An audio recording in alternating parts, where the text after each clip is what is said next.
नमस्कार। दैनिक शिव टाइम में आप सभी का बहुत बहुत स्वागत है। भले ही हम 21वीं सदी में, पर आज भी कहीं ना कहीं समाज के कुछ वर्गों की, कुछ लोगों की सोच जो है वो पिछड़ी हुई है। इसलिए हम ये कहानी लेकर आपके समक्ष आए, ताकि समाज में जो त्रुटियां हैं उसे कम तो नहीं कर सकते, पर लोगों को उजागर जरूर कर सकते हैं, लोगों को अवगत जरूर कर सकते हैं कि बेटी होना शराब नहीं। आज वो ज़माना गया, आज बेटी और बेटों में कोई अंतर नहीं है। जहाँ पर बेटे अपनी वर्चस्व दिखा रहे हैं, अपनी कामयाबी का लोहा मनवा रहे हैं, तो हमारी बेटियां भी अंतरिक्ष तक पहुंचकर अपनी कामयाबी का, अपनी ईमानदारी का, अपनी मेहनत का लोहा मनवाया। इसी तरह की कहानियां समाज में, भले ही हम सोच कहते हैं कि देश बदलेगा, देश तभी बदलेगा जब हम लोगों की, आप लोगों की सोच बदलेगी। आज भी बेटियों को लेकर कई जगहों, कई परिवारों में तानाकशी की जाती है।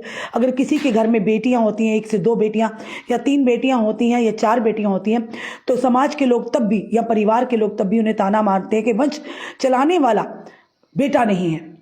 पर ये सोच कहीं ना कहीं कहेंगे पिछड़ी ही सोच, आज वो वर्ग नहीं है। आज बेटियां भी अपने माँ बाप का नाम रोशन कर रही हैं। बेटों से ज़्यादा, हम ये नहीं कहते सब एक जैसे हैं, पर आए दिन आप खबरें देखते हैं, बेटों से ज़्यादा बेटियां जो है माँ बाप का दर्द समझती हैं।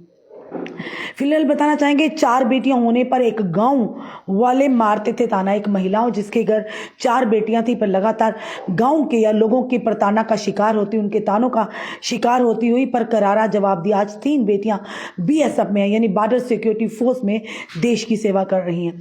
पूरी खबर क्या है, इसलिए आपको इस तरह की खबरें लाते हैं, ताकि ये प्रेरणा का स्रोत होती हैं इस तरह की स्टोरीज या खबरें, ताकि जनता में आज भी हम लोग जागरूक नहीं हैं।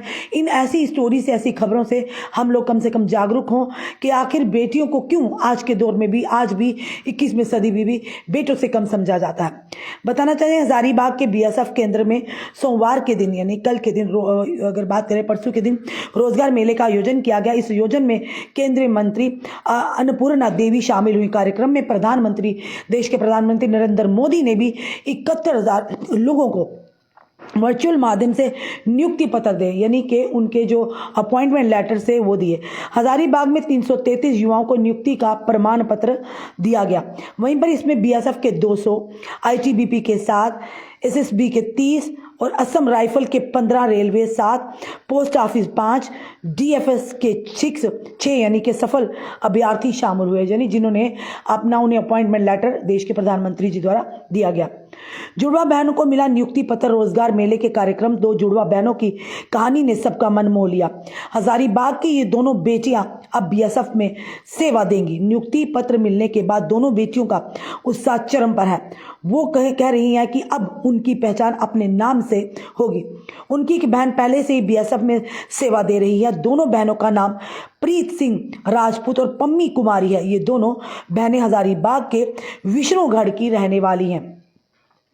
मां की 4 बेटियां होने पर ताना मारते थे लोग, लेकिन 18 झारखंड से बात करते प्रीत सिंह राजपूत बताती हैं कि उनकी 4 बहनें और एक भाई है। 4 बहनें होने के बाद समाज से, परिवार का हमेशा तिरस्कार किया गया था।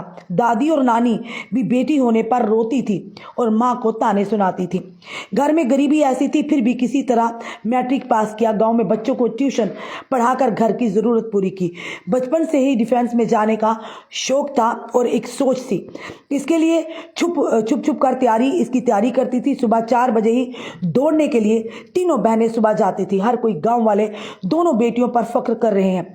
जुड़वा बहन पम्मी भी चैन बीएसएफ में हुआ। उनका भी एक बहन पहले से ही बीएसएफ में काम कर रही है। पति ने हर कदम की मदद। वही पम्मी कुमारी कहती हैं कि उनका शादी हुए 3 साल पहले हो गई थी। अभी 1.5 साल का एक बच्चा है। बच्चा होने के बावजूद वे हार नहीं मानी जी तोड़ मेहनत किया। उनके मेहनत में उनके पति का महत्वपूर्ण योगदान है, यानी उनके जीवन साथी का। अगर जीवन साथी चाहे, उनका बेटर हाफ चाहे, तो शादी के बाद भी बेटियां अपनी कामयाबी की ऊंचाइयों को छू सकती हैं और अपने सपनों को उड़ान दे सकती हैं। उन्होंने ये बताया कि पति ने सुबह के 4 बजे गांव से दूर जंगल में ले जाकर फिजिकल ट्रेनिंग कराना शुरू की, ताकि गांव के लोग जाने नहीं।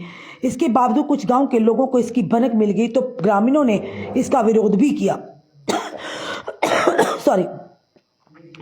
साथ ही साथ बताना चाहेंगे कि उन्होंने कहा कि इसका विरोध भी कर दिया, फिर भी उसने हार नहीं मानी और मेहनत जारी रखी। दिन भर घर का काम काज करना, देर रात तक पढ़ाई, सुबह में फिजिकल की तैयारी, यही जीवन बन गया था। इसी का परिणाम है कि रोजगार मेला के दौरान पम्मी को भी नियुक्ति पत्र यानी कि अपॉइंटमेंट लेटर मिला। इस कार्यक्रम में गांव के भाई ही उसे लेकर नियुक्ति पत्र लेने पहुंचे। पति बच्चों को घर ही में ही देख रहे थे।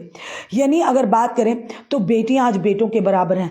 ये नहीं होता कि अगर हम सोच लें कि हमारी शादी हो चुकी है, अब हम अपने सपनों को उड़ान नहीं भर सकते या सपनों को उड़ान नहीं दे सकते, ऐसा बिल्कुल भी नहीं।